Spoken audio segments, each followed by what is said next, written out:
Well, trick-or-treating can often be challenging and stressful for children with mobility, sensory, or intellectual disabilities. But one family has sought to change that by creating an event that eliminates some unnecessary barriers. Joining us now with more on that is founder of Treat Accessibly, Rich Padullo. Rich, thank you so much for taking the time today.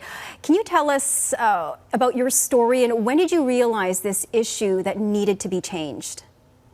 Happy Halloween, Emily. Thank you so much for sharing this message. It was 2017. Our daughter and I were putting pumpkins on our stairs.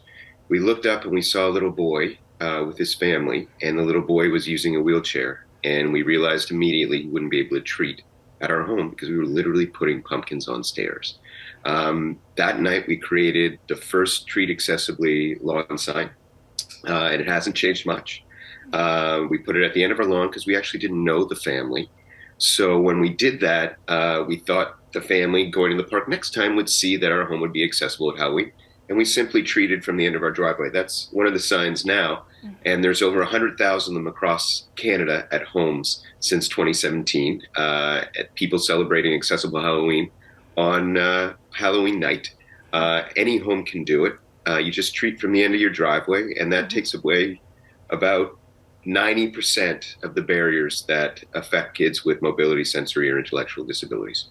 Now these events, and I'm just reading, it's also sometimes called trick-or-treat villages. So it's happening across, in communities across Canada. But can you talk to us about the event here in BC, in Surrey? How can families participate? Absolutely. And what's been the feedback?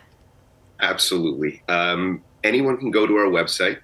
There's a Halloween Villages section. You can find all the information about the event. We ask people to pre-register to attend. The event starts at 1:30 p.m. today and runs till 6:30 p.m. Homeowners in an area, a neighborhood near Unwin Park, have fully decorated their homes and will be treating from the end of their driveway.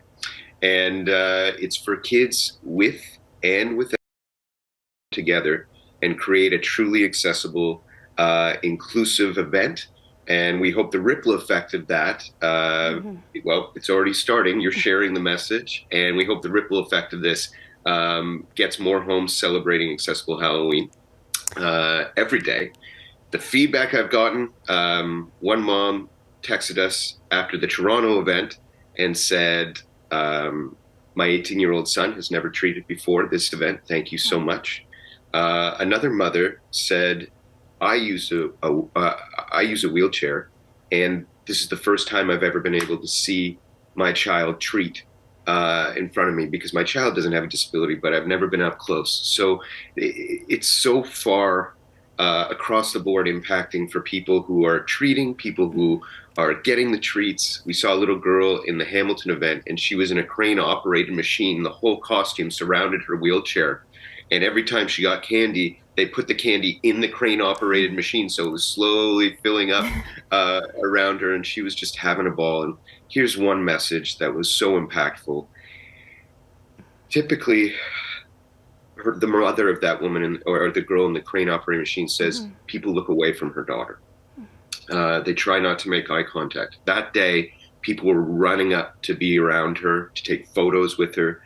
She was tickled pink, and that kind of impact, that kind of inclusion, as anyone can remember their Halloween when they were little, it lasts a lifetime, and it was very important. So we hope that people can treat. Anyone can get a lawn sign. They're free. Okay. They're at every RE/MAX office across Canada, so just contact your local RE/MAX office.